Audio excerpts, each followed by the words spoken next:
Shut Your Mouth Lounge, episode number 347. Now, Pink.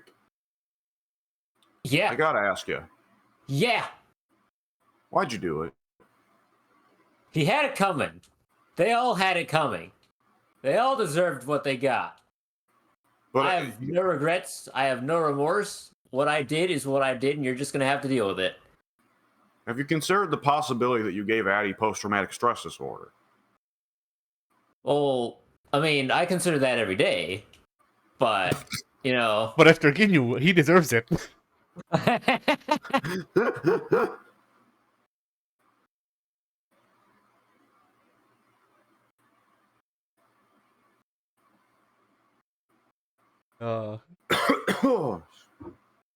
All right. Pink. Yes! YouTube.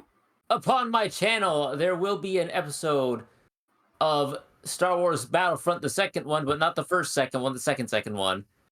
Yeah. I recorded the fourth one that isn't the fourth one that isn't called the fourth one. Yes. Star Wars Battlefront 2 squared. Yes.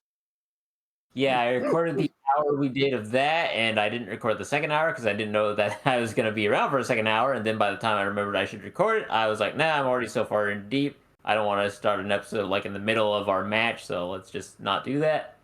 So, yeah. I'll have the first half of our session uploaded sometime this week. I don't know a specific day because I haven't started the upload on that yet, but the second half is unfortunately not going to be available on my perspective, point of view channel.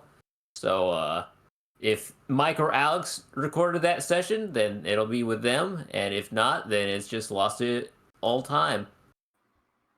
I believe I did record it. And then afterwards, Mike got murdered by teddy bears for an hour. And then he went to bed. So I played Skyrim. Well, actually, I wanted to play Skyrim, but then I ate a big old bowl of potato soup that put my ass to sleep. So I played happens to the best of us. And then I woke up and I recorded FJ with Addie. Nice. Excuse me. All right. Anything else? I don't have anything else recorded. I don't have anything else planned. There might be stuff coming out, but if there is, I simply don't. I'm not aware of it yet. All right, Eddie. Well, on my channel, the first channel, Shadow. He came out. We're so proud of him. Oh my God. Explain. The review is out, but also Shadow is gay, as it turns out.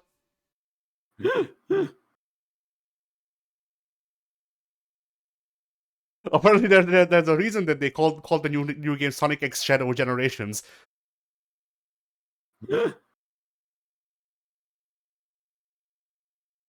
Then, on the second channel, on Monday, the 14th, Zavil is no more. Oogie Boogie is defeated. Oh, okay. I was stopping for a second, like he's made a reference to this before. I was still. What is this? Kingdom Hearts has a boss fight with Oogie Boogie in Halloween Town World. Where, well, have you seen Nightmare on Elm Street? No. Nightmare on Elm Creek. Nightmare Before Christmas. No. So Oogie Boogie is the villain of Nightmare Before Christmas. He is a literal sack of bugs who also has a general gambling theme. And in the boss fight against him in Kingdom Hearts, he busts out a blackjack wheel and makes you play the blackjack wheel. Except, of course, it's not just straight up gambling. You can just rig the wheel in several ways. But nonetheless, it's a very fun, odd little boss fight. Where a lot of Kingdom Hearts boss fights are more or less just beat the guy to fucking death. Yeah, Oogie's boss fights are usually fun. Yeah. Then, well, later on, he turns into a fucking house. So yeah, okay, yeah, no, what? that part is not fun. But you know, when Oogie is regular sized, his boss fights are usually fun. I thought it was an interesting way of doing a platforming boss fight.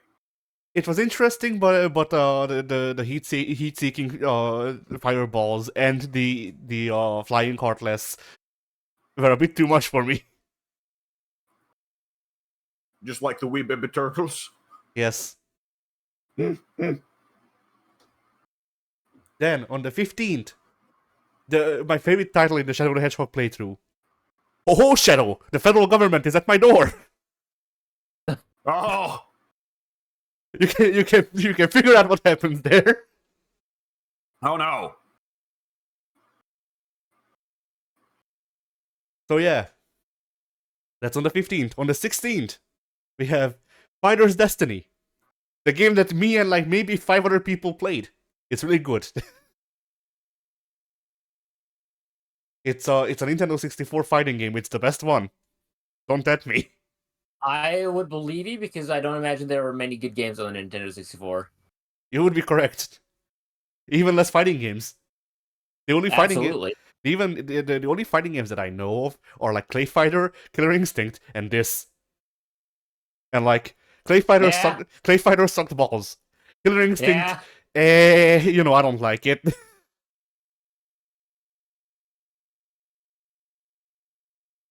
Then, on the 17th, we go back to Shadow the Hedgehog, as Sonic does his Eggman impression.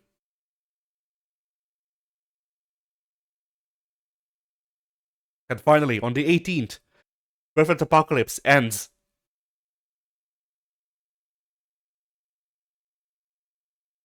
And then next week we start fucking Digimon hell. Ooh. Hope you're ready to watch Digimon for the next 2 years at least.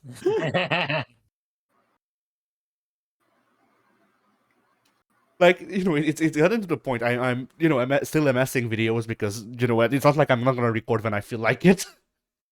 Just because I have a backlog. And so like fighting games, I actually have more fighting game videos than I have anything else because the fighting game videos take the most effort. Because I can just sit down, play a game for 3 hours, and then that's like under 3 months.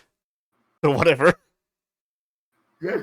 But like fighting games, I actually have to like try to play the game a bit. And like if I play the game, then that's the entire video. I can cut it up into parts. That's the guidelines that I gave myself. And so yeah, I've been amassing fighting game videos, and like the fighting game videos are close to reaching the end of the ability to schedule, just in general. Because YouTube allows me to schedule videos up to 2 years in advance. And it goes on a monthly basis. So and I'm like I wanna say I'm like 4 or 5 videos away from filling October. Oh. Yeah. Which by the way, I mean October of 2026. Oh lordy. Yeah. So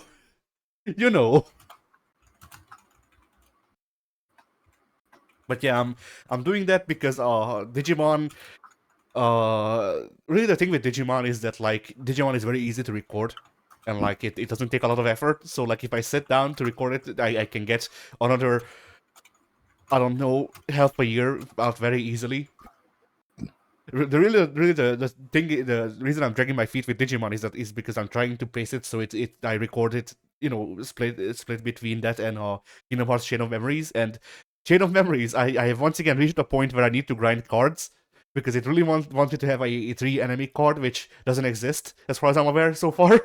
So yeah, I'm gonna have to grind off screen, and a lot of times I don't really feel like grinding off screen because fuck. Yeah, I mean, I'll say Kingdom Hearts 1, I did at one point stop and grind. I don't remember what for. There was something I wanted later on down the scale tree, so I did the loop through the hotel in Traverse Town. Kingdom Hearts 2, I don't remember ever grinding though. But Kingdom Hearts 2 is also a very different game in a lot of ways. Yeah, I grinded in Kingdom Hearts 2, but I only grinded in Kingdom Hearts 2 to level up all of the drive forms. That's the only thing you need to grind to do, as far as I'm aware. God, yeah, I didn't fuck with that. Yeah, I got traumatized. See, that's one of those things I always have to mention. Like, the Kingdom Hearts 2 version that I grew up with was The OG. obviously the one I put the majority of time into is, of course, the 2.8 or whatever.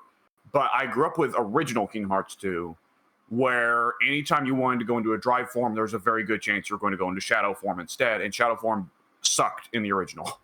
Yeah. It was not until the remasters that they made it for one thing.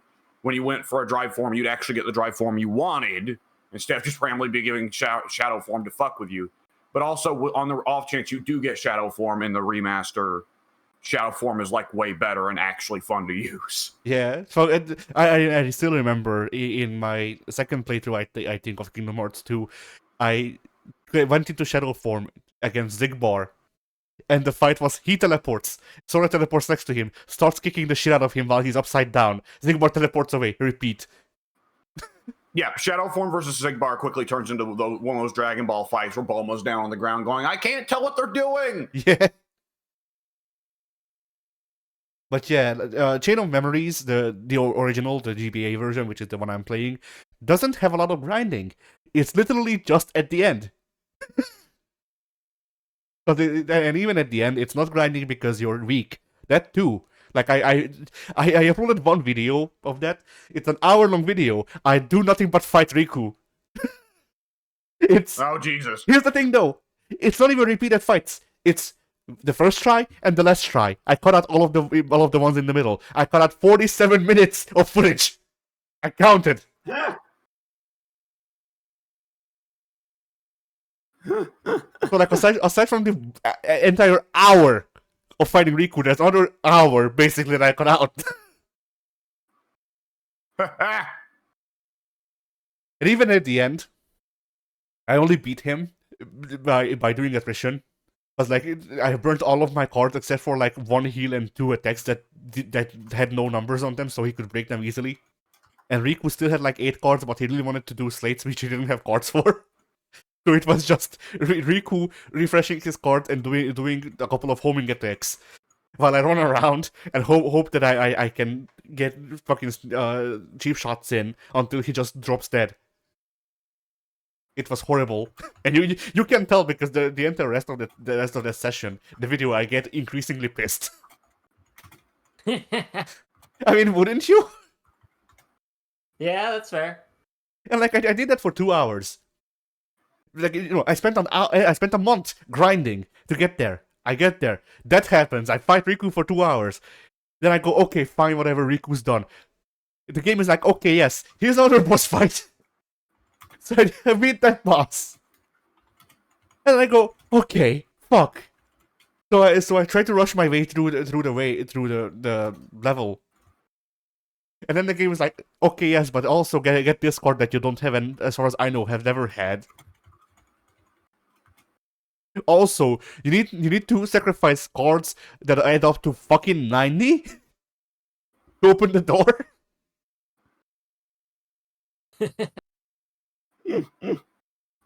And I'm pretty sure that that's the last door in the game. Cause how the fuck would it not be at this point?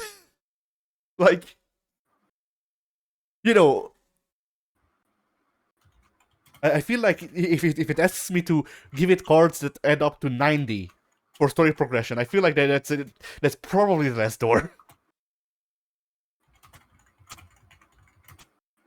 But yeah, so I'm gonna have to do more grinding with that shit, which is gonna be great.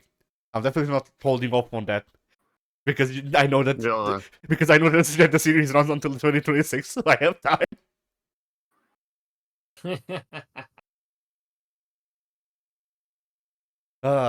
But yeah, that's it for my channel. All right. On my channel, expect some mixture of whatever I have in my video. Let's see. Star Wars Battlefront 2. I got Street Fighter 6 uploaded. Endless Legend. And let's see what else. I've got some. I still have some fucking ancient Minecraft videos I haven't uploaded. Whoops. Yeah. All right, so that's my channel. Some mixture of that is coming this week, as long as I remember to upload it. I might not remember to upload it. Okay, so today, obviously being October 12th, Or no, wait, October 13th. Excuse me. It's October 13th. What day am I on? Today being October 13th, obviously. Tomorrow, Monday, is Super Mario Tomorrow, Monday, Super Mario Sunshine Part 3. The next day, the 15th, Tuesday, is Samurai Showdown 4 Part 3. Wednesday, the 16th, is Payday 2 Part 32. Thursday, the 17th, is Sam Show 6 Part 3. Friday, the 18th, is Street Fighter 6 Part 33.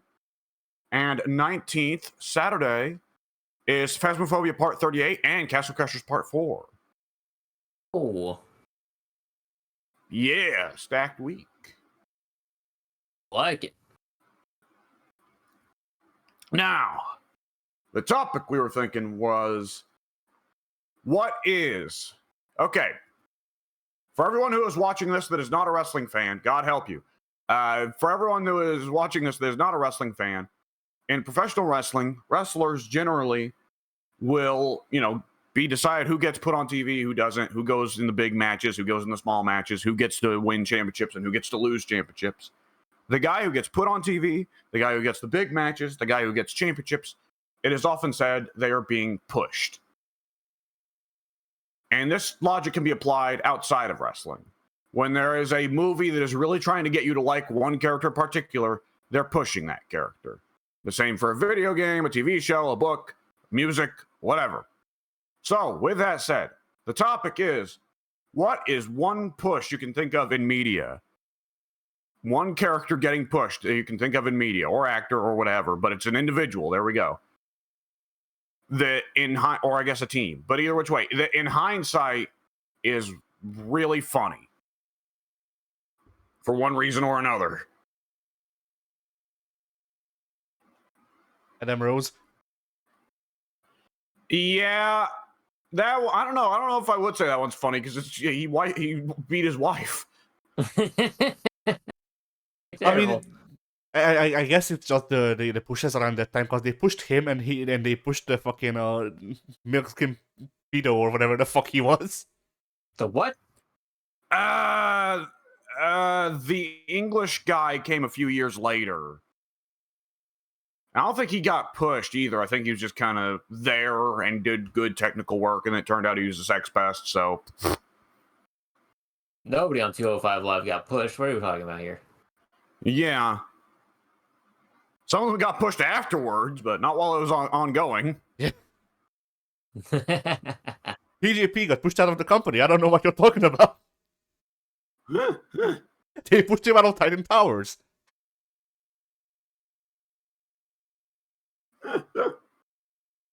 I'll say for around the same time as Adam Rose, maybe about a year or two earlier.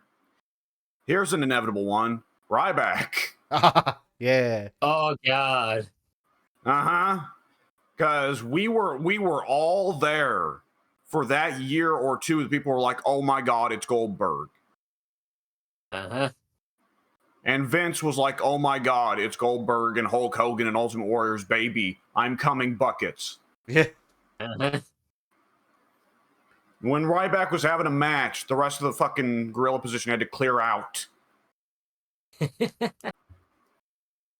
And wouldn't you know it, Ryback's a fucking crazy person. They replaced the gorilla position sign with one that just says blessed radius.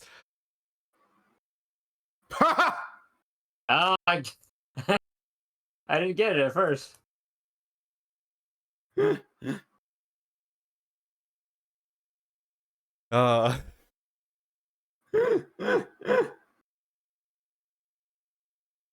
Anyway, Right. along similar lines, I suppose. I don't know if he was pushed quite as hard as Hardback. No. Kayfabe, brother. I don't know if he was pushed quite as much as Ryback, but Brodus Clay. Like, there was a time. Yeah, there was like a month or two where they really wanted to get him and the Funkadactyls over, and then we got Naomi. You know? Yeah, the issue was they figured out one of the Funkadactyls was better than Bro. Yeah. And then they replaced Naomi with Tensai. Yeah, I mean, he was also a pretty good Funkadactyl, if you ask me. I'm still surprised he could do those backflips in the ring entrance. Those black flips.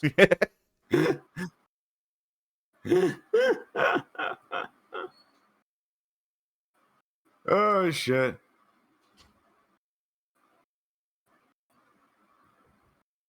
Oh man, it's the Oh, I also down in and NXT. Tensai was himself madly pushed just a month or two prior, beating John fucking Cena. Yeah. Which is one of those ones that everybody just kind of left behind and forgot in history because they just decided they didn't like it. I mean, the thing with Tensai is that it was Vince's dream come true. I get to have a Japanese wrestler, and he's not Japanese. That's true. He's not a minority. And also, he's thinking about girls peeing. No, wait, that's what Brock's into. He's thinking about pooping on girls. There you go. Yeah. Fucking. Yeah. Pink, you haven't thrown out an answer yet. My answer, I'm sure many people saw this coming from me. So we've mentioned it once or twice on previous podcasts, I'm sure.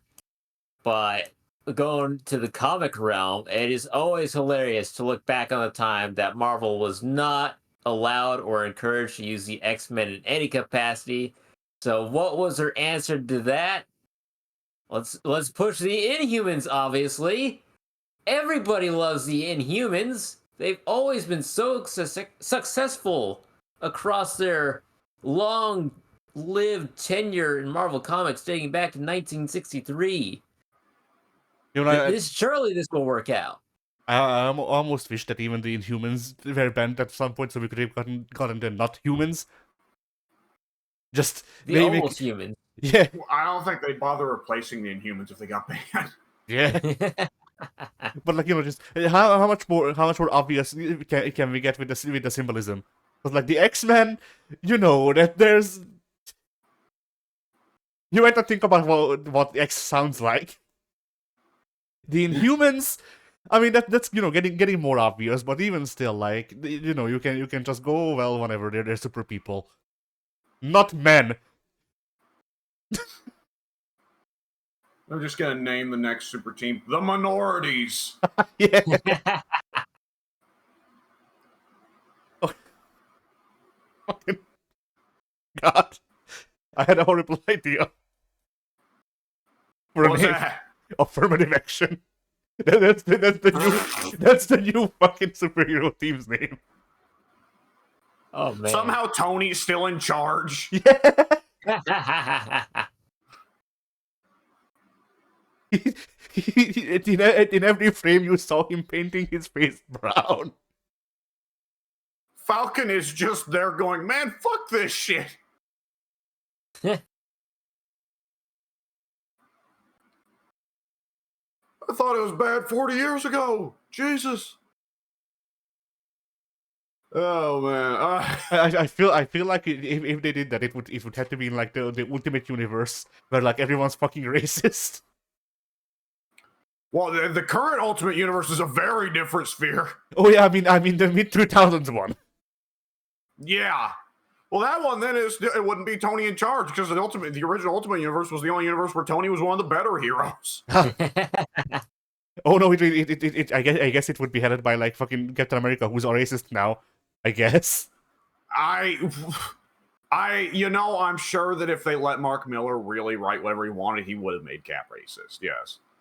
Definitely. And I also would have eaten people. Yeah. Yeah, absolutely. And has radioactive semen for no reason. The super serum. That wasn't Mark Miller. I will say, in fairness, as much as I dislike Mark Miller, that wasn't him. Nor was that the Ultimate Universe. That was Reign. All right. Ultimate Spider-Man never did anything fucked up. That's actually the one universe. Unlike 616, when you talk about all that, Peter and Tony are the only guys who are better in the Ultimate Universe than 616. I wouldn't say that about Peter if it wasn't for One More Day, But including One More Day, Ultimate Peter is a better person than 616 Peter, and the same for Tony. I keep Is there mixing. Yeah. anyone else, Pink, who is a better person in Ultimate than 616? I doubt it. I've never read Ultimate X-Men because to me it seems like it would just be all pure spit in the face. Ultimate X-Men is absolute garbage. Do not recommend.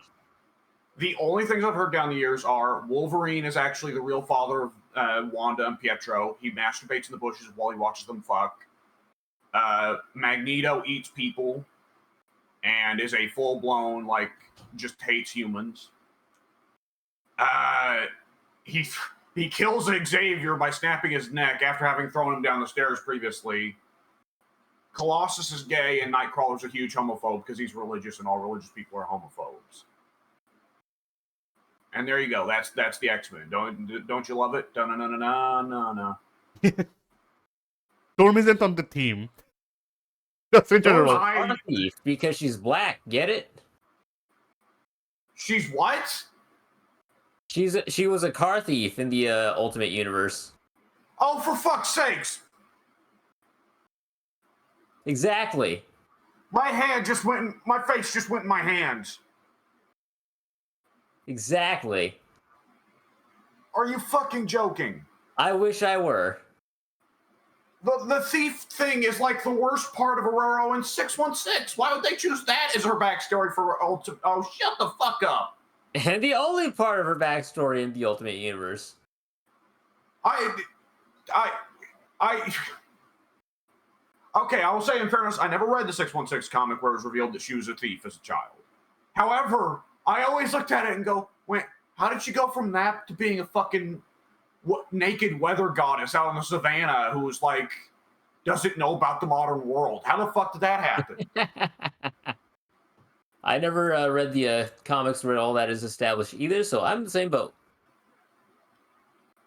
It's one of the things, if the MCU ever does the X-Men, I mean, they're probably not going to focus on Storm at all, because she always gets the short end of the fucking stick in adaptations. But if they ever did do Storm's origin story in the MCU, at least they'd skip over the thief part.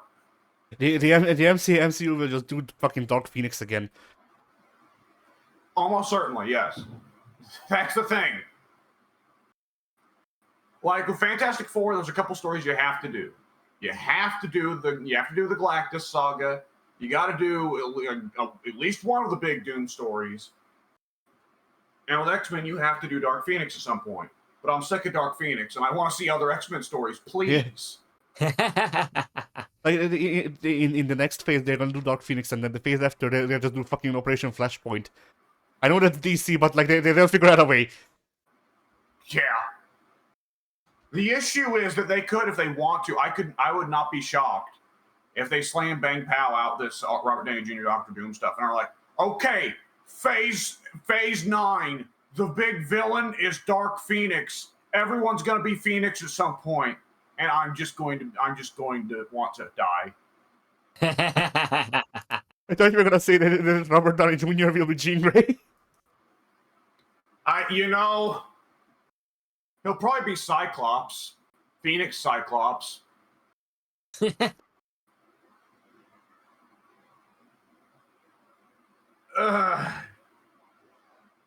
Deadpool Wolverine was fun, but there was definitely a feel leading up to it and a feel still coming off of it of that's probably the last MCU thing I'm really gonna love. Right. I mean, hey, at least they can talk about how Phoenix is Thor's mother or whatever. Oh God.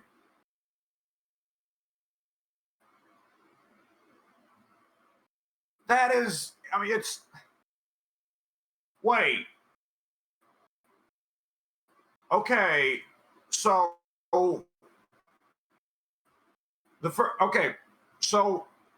Balder does exist in Marvel.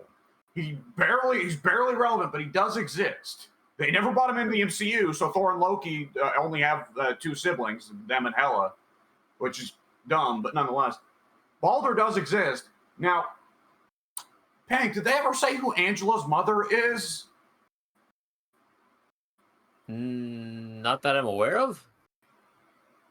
I guess it doesn't really matter because Angela only really exists in MCU as Neil Gaiman's way of flipping off old Spawn man help. McFarlane. Yeah, Angela's only in the Marvel comics, is only in the 616 because that's just Neil Gaiman giving McFarlane the middle finger. But is Balder the only kid in the 616 that Odin had with Freya? Or Frigg, or whatever she is? Frigg, yeah, and I guess so. But technically, yes and no, because apparently Thor's backstory, like, Thor, Frigg, and Dark Phoenix were co-mothers on Thor.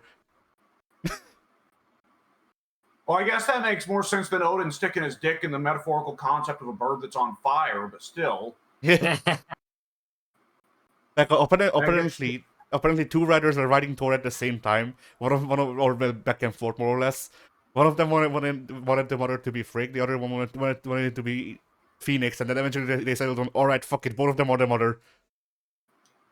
If I want to do a twist with Thor's mom, it would not be the fucking Phoenix. It would be no. There's a fairly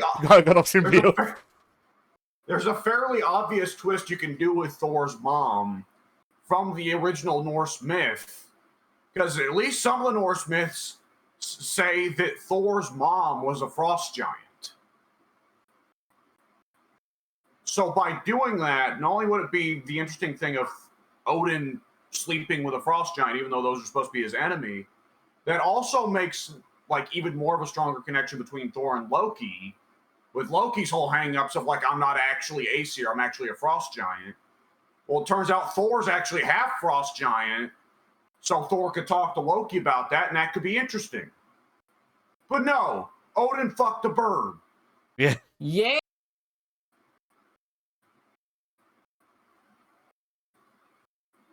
Still a better record than Zeus.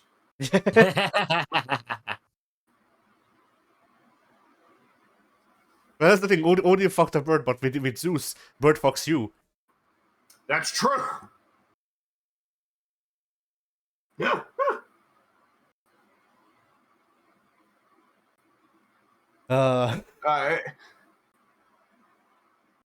I don't look into the way Marvel handles the Greek pantheon.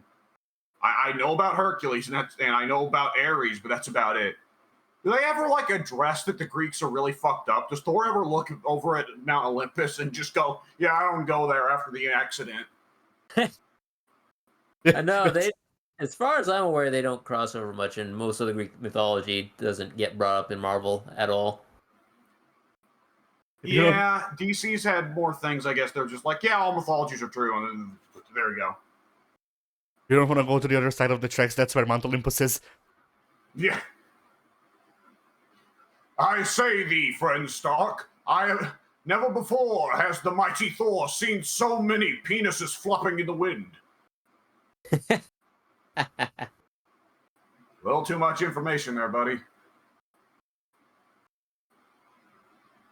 You should have heard me. I say thee nay. He jumps off the side of the mountain. Yeah.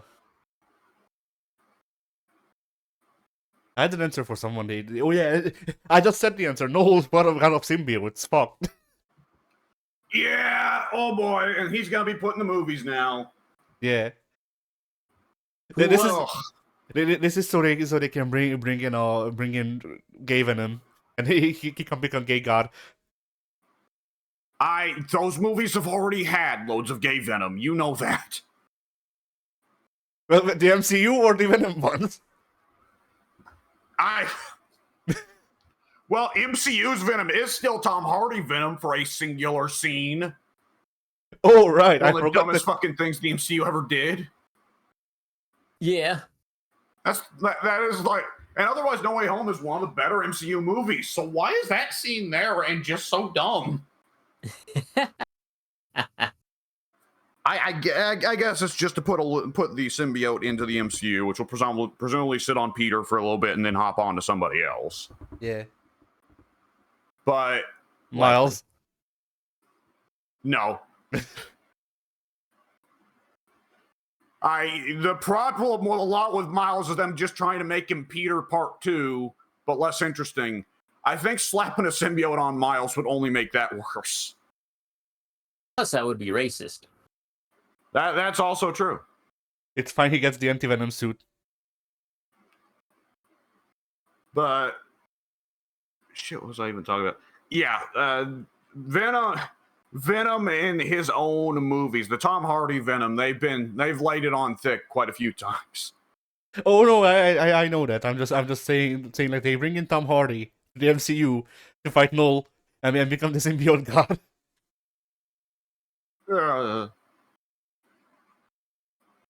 And then fucking Tom Hardy can go, all right, I will now give the Venom symbiote to my son and just continue being goo. Yeah. Because as far as I'm aware, that's where Venom is right now. Eddie Brock has given the symbiote to his son, and then but he's still the symbiote god, so he's still symbioting. He's making us $1 billion a second. I hate everything about this. Shut up.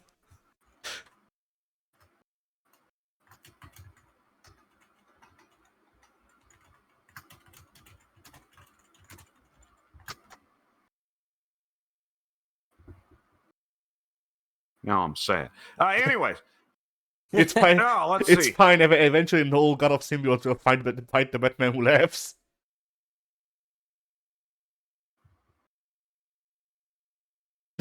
Now they just left.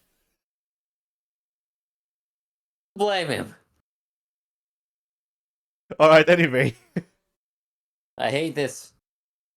Oh no. This was a mistake.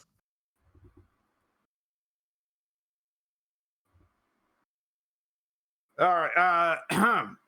For me to go with a non-wrestling example of push that's funny in hindsight, let's see. The funny thing is that wrestling fans are assholes. When you think of the characters that have been pushed wrong in the past in non-wrestling mediums, a lot of the ones that come to mind are like, no, the right reaction to that was so much more intense than what a wrestling fan would give. I was almost gonna say Abby from Last of Us Part 2, because I was about to say, no, that one wasn't funny. That was just unnecessarily intense. And it's like, I would ordinarily say wrestling fans are assholes, but wrestling fans wouldn't have lost their shit over Abby that hard. Oh, here's one to throw in. Leto Joker. Oh yeah, he existed. Yeah. And for a second, they thought he was going to be the hot new thing. So sadly, he wasn't Tumblr sexy man enough. They thought all the little white girls and white boys were going to go nuts. All the school shooters. Yeah. They thought all of Facebook would be filled with. He's just like me for you long god. Yep. Oh man. It feels weird to say this because at the time he was like, "Oh, so serious, such a psychological handling of the character." Heath Ledger's Joker feels like the last time Joker was fun. Yeah. He said funny things and didn't seem. I don't know. There's probably just nostalgia in hindsight, being 2020. I don't But like know. yeah, go ahead. When you compare to Leto or Phoenix Joker, right? They're not fun. They're not fun characters. Oh no, the Dark Phoenix has taken over Joker. Oh god. Anyway. Judging by Foley or whatever the fuck how I was supposed to pronounce the second movie. Judging by that, yes, the Dark Phoenix has taken over Joker. Oh god. What I've been saying for the last week has been, if they asked me to write Joker 2, I would have just drawn a picture of somebody flipping the bird. And then afterwards, if they asked me again, then I would have written Joker Folie à Deux.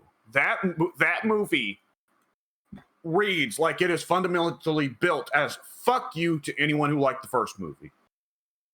And like, I hated the first movie. I passionately fucking despised it. and viewed as a toxic influence on both comics, Joker as a character, and film in general.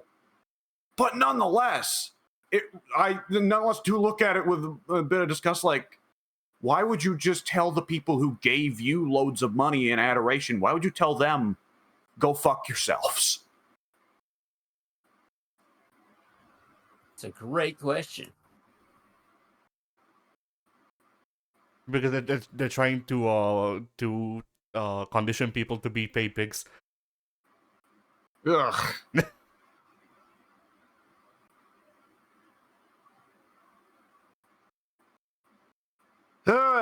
Nonetheless, let's see.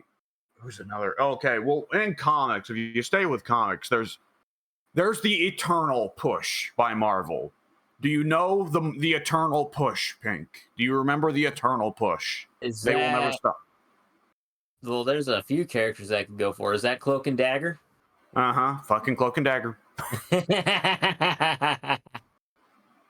And it's always the issue is like if Marvel didn't try to force Cloak and Dagger so hard, I think Cloak and Dagger are kind of neat. But they keep trying to force Cloak and Dagger to be top stars, and it's like, no. I picked up a couple of weeks ago a copy of the Infinity Gauntlet in a trade paperback form because I really love that story. Nonetheless, it is something that really ate. Well, there's quite a few things that age that story. One of them being that suspiciously Thanos killed all the minority heroes, so it's all white guys that go up there and fight him, for one thing. Also, Thanos also killed almost all the women heroes, so it's all dudes that go up there to fight Thanos. Now that's true. I remember that. But like the only minority hero to survive is Cloak, and like none of the Fantastic Four survive. They all get wiped out. But Cloak survives! Yes! The Fantastic Four aren't even minorities. You know, in the early 90s, I'm willing to bet you that whoever wrote Infinity Gauntlet thought that...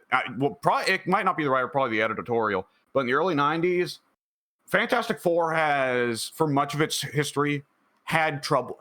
Fantastic Four, honestly, has a similar perception in Marvel that Superman does in DC. They're goody-goody, they're flat, they're not interesting, right? Yeah. And the 90s would have been one time in particular that Fantastic Four was having a lot of trouble escaping that, and Marvel kept pushing weird, edgy stories or putting them in leather jackets to fight that, and it was stupid. Yeah. Fantastic Four is like Superman. You can't make them ironic and still make them an enjoyable property. When you make them ironic, they lose the charm.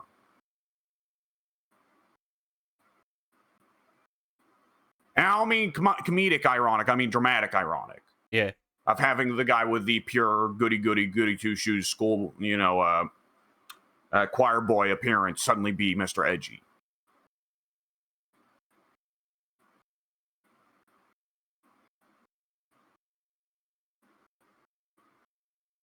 Anyways, Addy, you got any more? I'm trying to think. Obviously, I have no TV show answers. Oh God, for TV shows, yeah, I'll have an answer. Give me I'll give you a little bit to think though first. All right. Remember when Sega kept trying to make Sonic a thing? When Knuckles was right there, ready to take over and lead us to a brand new generation of. You know, the great thing about the Sonic trio is that I think we're all split. Addy likes Sonic, you like Knuckles. Oh, I don't like Sonic. Tails. You like Tails? Yeah, I like Tails. He can fly. He makes cool gadgets. He's a nice dude. He's a cool guy. He flies a fucking plane that turns into a mech that shoots bullets and rockets. Okay, yeah, that's pretty cool. But everything else... He flies the plane just for style points, because he can fly on his own.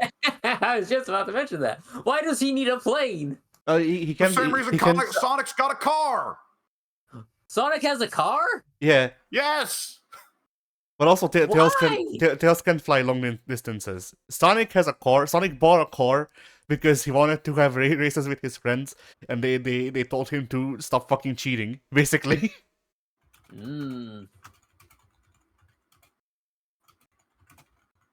At least that's the headcanon, if memory serves, for why Racing Transform gives Sonic a car, but you know.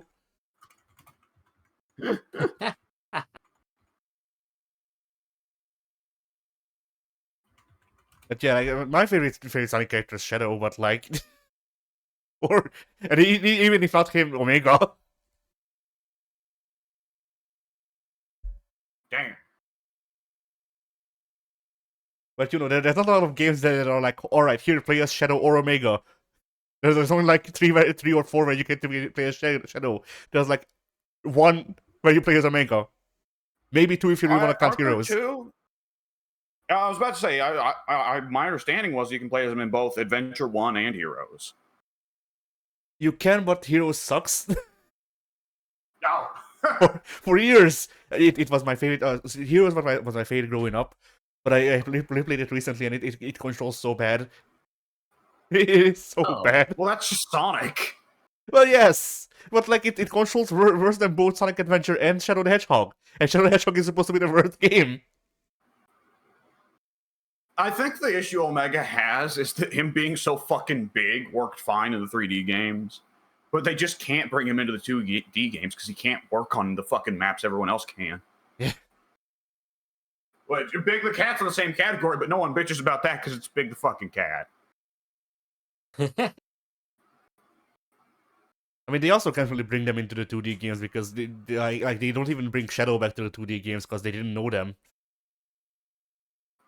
Like we're having, it's like two separate continuities that they like to pretend is separate universes, but not really. It's just like, all right, here's Sonic when he was like 12, and here's Sonic when he was 15 or so. But the 2D games don't have Fat Sonic anymore. Well, they have Fat Sonic in the one game, but mostly they don't have Fat Sonic anymore. No, they do. It's only the advanced the games that have modern Sonic in them, the 2D ones. Well, Fat Sonic is an unlockable character, maybe, but it's still very much, modern Sonic that's skinny and not, got the tiny but chubby torso. Which games are you talking about? Because like Sonic Origins and Sonic, the other one, Superstars, both of them have classic Sonic as the only Sonic. I'm thinking like Mania and Sonic Cross Shadow. Mania is classic Sonic. It's literally a slight redraw of his Genesis sprite, dude. They just gave him more. I played that game. Hang on, let me look They just gave him more sprites for smoother animation. Oh, I'm not thinking of Sonic. Okay, that is okay. I've not played Sonic Mania. Excuse me, I'm thinking of the wrong game. What's the one where you can play as Amy? Superstars? Okay, let me.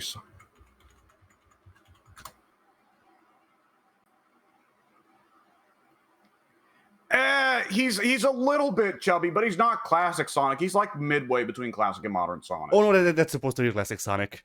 That's just how they draw him. No. Well, they bitched out on the design then. Yes. But it is supposed to be classic Sonic. That's why also that's not like regular Amy. That's Rosie Rascal Amy. Well, yeah, I'm noticing that Amy's not wearing red like usual. Yeah, because this is her design from back when she was supposed to be called Rosie the Rascal. And then, why does it Knuckles and Tails stay the same visually between timelines? But then, I don't know. Tails just gets slightly taller, and Knuckles doesn't change at all. Knuckles was perfect already.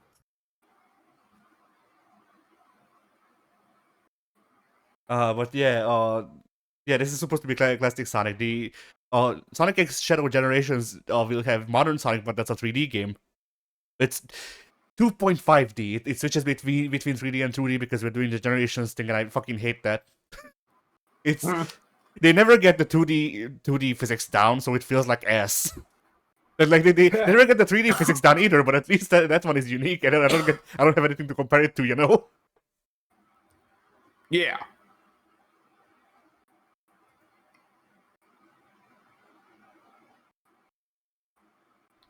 Someone proceed. I'm choking here. All right. Well then, characters that they push too hard. And in 20 hindsight, I don't. Alright, there's this guy in JoJo. In JoJo parts. Actually, I think that's 8. Yes, because we're on 9 now, I think. So in JoJo part 8, there's this guy that they build up as like this big villain. Like they do the whole build up to be a villain. They push him and you get to like chapter, I don't know, like 40 something or whatever, like near the end of the series or whatever, the whatever, yes, the series of this series of JoJo. You get to near the end of the series, and the guy gets beaten off screen, and you never hear from him again. He got all of the villain build.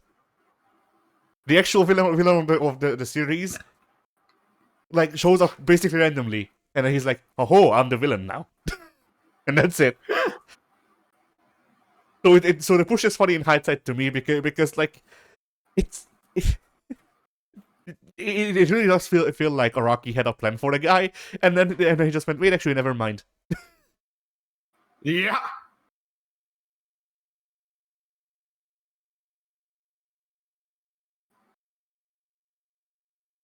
Okay, I've got a solid answer for a funny push in hindsight. For this answer, I would like to just generally wave my hands at the whole of the new gen in WWE. Ah, yeah. What, you don't like Shawn Michaels and Shawn Michaels and maybe Razor Well, Ramon? In Sean's case, that's certainly true.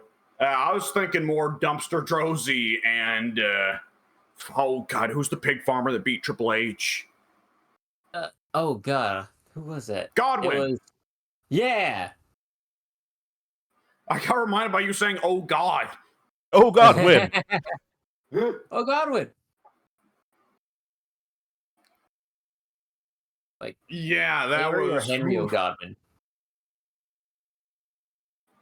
Who was the mime that would pantsed somebody and then small packaged them? I don't even remember that.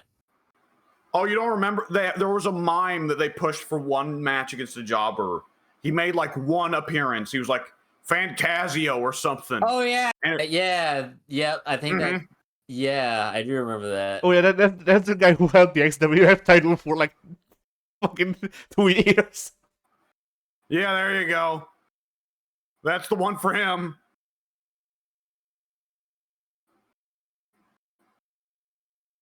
Oh man.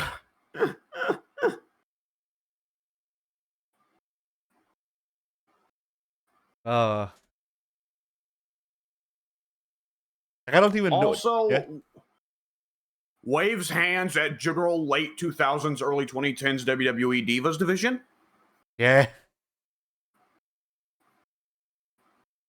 Some of those are real fucking funny in hindsight. Who even was around back then? Like, we had Kelly, we had Eve Torres. Let's see. Just sticking with the lame ones or relatively lame ones. Jillian Hall. She wrestled? Sometimes. Once or twice. Not Lillian Garcia, Jillian Hall. Didn't she also do announcing work for a bit? I forget.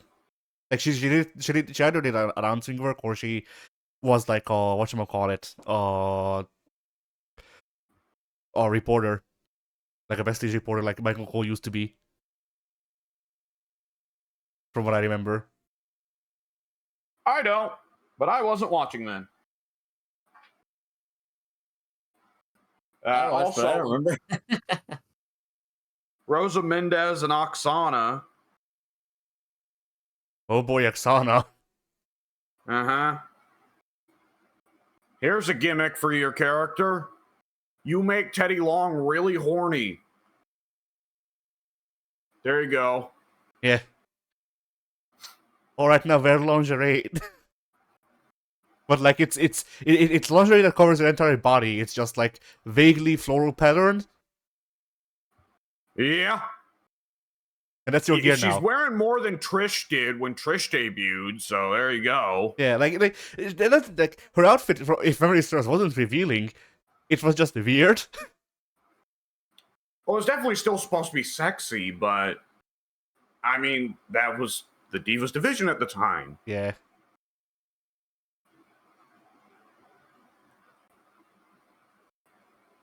Oh, good lord.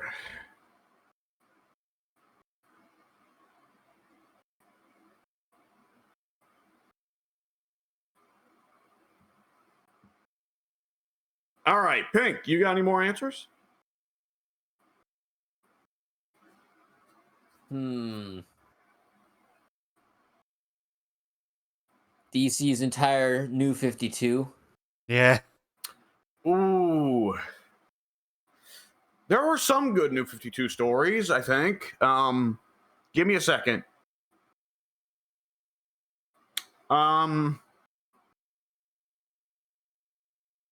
Okay, can I pick out a storyline I liked from a bad comic book? Absolutely.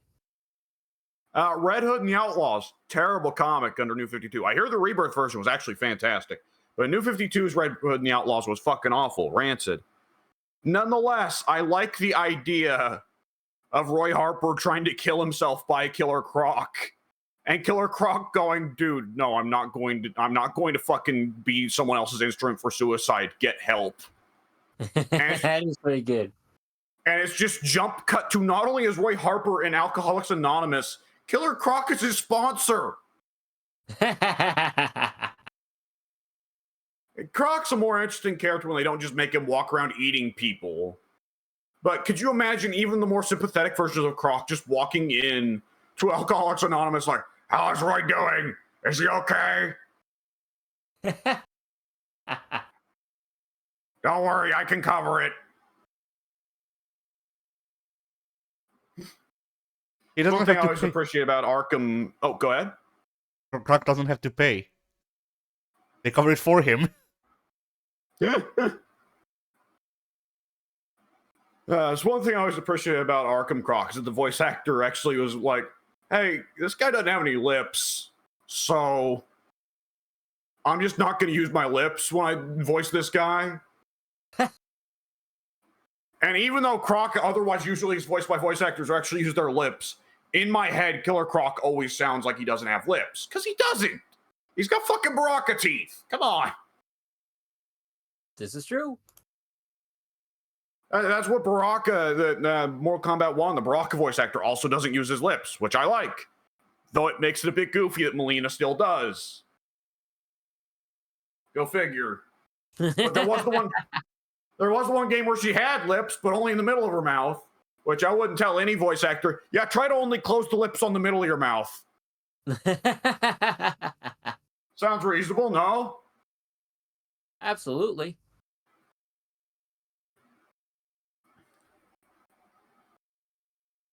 Oh, man. Addy, there's so many answers we can pick for Mortal Kombat. Yeah. Devora. Hey, Yeah. what are you talking about? I love Devora, but Devora got pushed too hard. See, that's the thing with a lot of the best Mortal Kombat. character in the franchise. That's the thing with Mortal Kombat X is like, I love the Combat Kids. I love Devora. Neither of them should have been pushed as hard as they were. If they weren't pushed as hard as they were, then Mortal Kombat 1 wouldn't have gotten rid of all of them but Takeda. Yeah.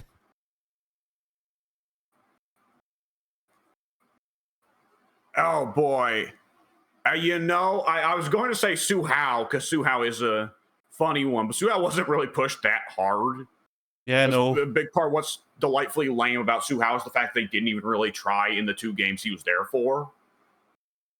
The one who's funny is Movado being like, "Yo, here's the new Cabal. Look, he stole his swords." And everyone going, no, that's not the new Cabal. Haven. Yeah. Oh, God, Taven and Dagon are such mid-2000s designs. Taven and Dagon are, you look at them and you go, oh, so the character designer's favorite band is Godsmack. Yeah. It's also worth shouting out, Blaze! He's still up there on the pyramid waiting. Yeah. He's busy looking at all of the Raidens standing around the Kamidogu. At least one of whom is getting punched in the face by Roy Hibbert. Yeah. Wait, Roy Hibbert? Damn it, I meant to say Dr. Hibbert, my brain autocomplete. Well, now he's getting beaten up by a basketball player. Okay, why not? There's a fucking Raiden who looks down at the Kamidogu and he just sees the entirety of the 94 Bulls and goes, oh shit! All right, someone else take over. I'm gonna be laughing for a second about the idea of Raiden getting from Mortal Kombat getting beaten up by Michael Jordan and fucking Scottie Pippen. All right, Pink. Yeah. Do you have any more answers? Let's see. Trying to think of characters that were pushed in video games that I play now, but I can't really have or I can't really come up with any right now. Mm.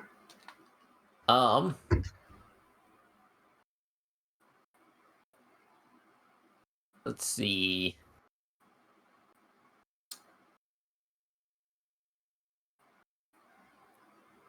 No, Let me cast. Go ahead. Let me cast a very wide net. All 4 of the factions you could pick in Fallout 4. Yeah. Yeah. All of them. It really, God bless them. It felt like Bethesda thought they were giving you some real choices there. And it's like, no, we got, like, the Brotherhood is the only one that comes even close to being interesting. Because the Minutemen and the Railroad are just boring good guys. The Institute is just boring bad guys. The Brotherhood is the only one that's like, okay, well, the Brotherhood generally tries to help people, but the West Coast Brotherhood are kind of pieces of shit by now. And also, the East Coast Brotherhood apparently doesn't like synths. But I mean, even the Brotherhood at their worst still wasn't too bad. So, but you still have to do a lot of the work. A lot of the work there is still just the other Fallout games working to make the Brotherhood more interesting. Yeah. Well, I think it's been said before that Fallout 3 has one quest that concerns synths and the Railroad, and it's more interesting than all of Fallout 4. And that's saying something, because Fallout 3 is also not a very interesting game. Yeah.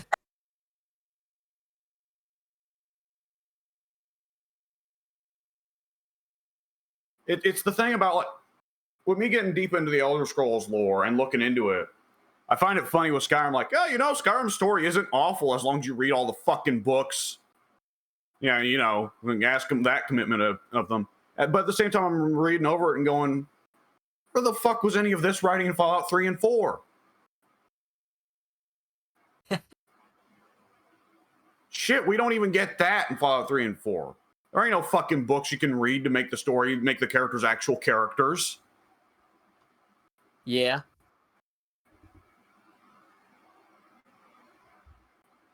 Yeah. Oh shit. I have an answer. What's that? The Skulls unit. Metal Gear 5. The mini boss squad you fought twice? You fight them multiple times. You can escape sometimes, but yeah. Or at least I did. I did. I mean, they're definitely less interesting than other Metal Gear game bosses, but I never felt like they were being pushed that hard. I don't know. To me, it felt like there was a point, like, I don't know, 15 hours in, where it felt like every second mission was like, okay, do this and that. Oh no, the Skulls Parasite unit. I mean, that what that is just Hideo Kojima wanting to have cool, interesting boss fights, but Phantom Pain running out of the budget super hard. Eh.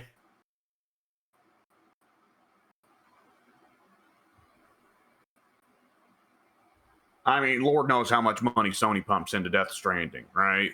Yeah. On just simple aspect of he's Kojima, it makes it look good. It makes us look good when we give him loads of money.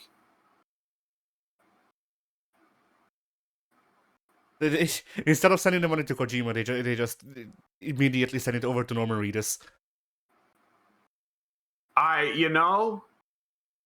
If you could find a bigger way to waste money than just giving it to Hideo Kojima, then there's a good chance, just give it to Norman Reedus. Odds are he'll just buy a motorcycle or some weed.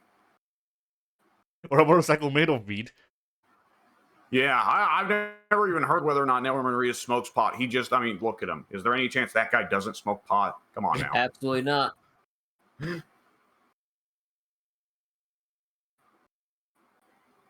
Oh, Addie, how did we go this far?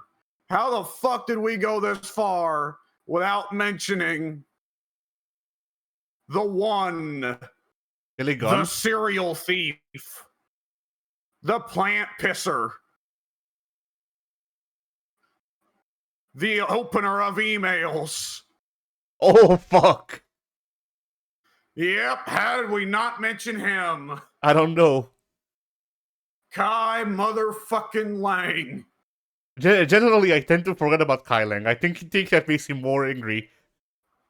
You know? Like, Kai Lang is a push dork so hard in just such the wrong places that it has now honestly got to the point where when I see Kai Lang in Mass Effect 3, I'm just short of my hands going up in the air and me going, yeah, it's the fucking dumbest character in the whole series.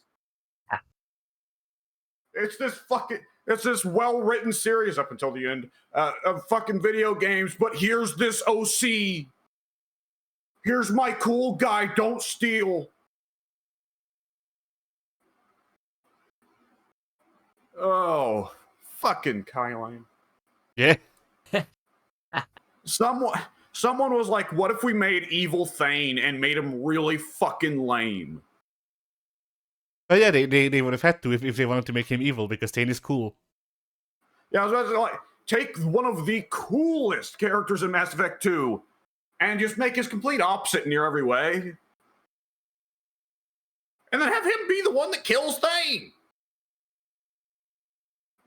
Spoilers for the character that has a terminal disease, by the way, in a 10-year-old video game trilogy.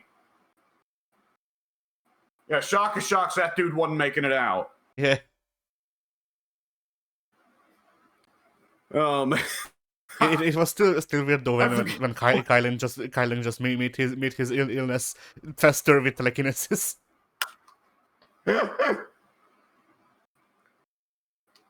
I have used the Mass Effect to give you turbo cancer. Yeah. Oh man, what was it? Wasn't it didn't a year ago? My favorite Kylan line is they cut the Emmy Mass Effect, and that's what I think about you. Chill out, Snowflake. It's just dark humor.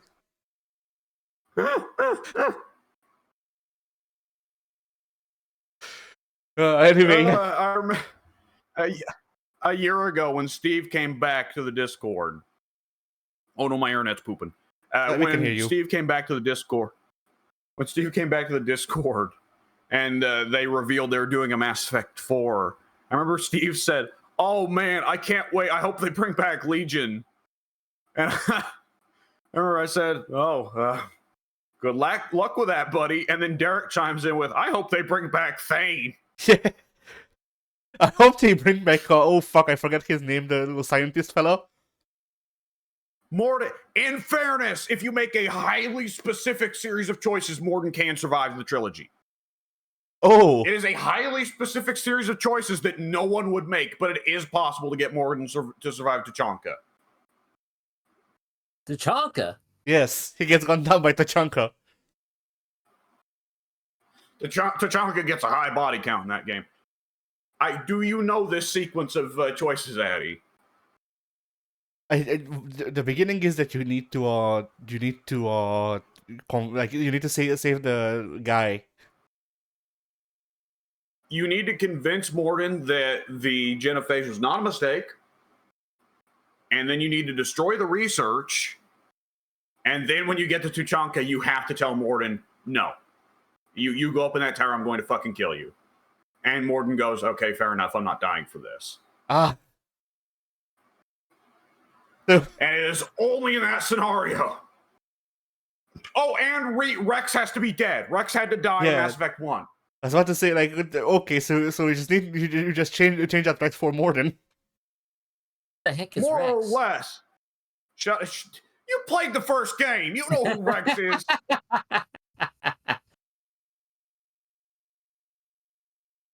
But yeah, in the highly specific scenario where you stack everything possible against the Krogan, then yes, in that scenario, Morden goes, okay, yeah, you're probably right, Shepard. This can't work. And only that scenario.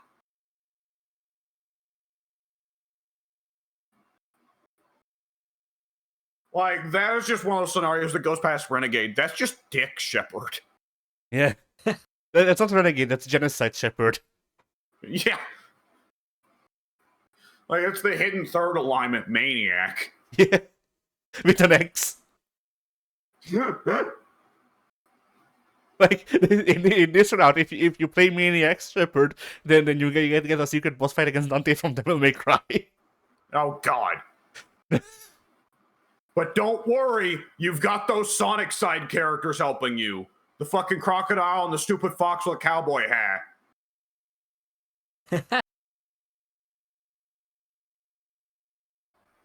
Ugh. All right, well, I think we can call her there. Sounds good to me.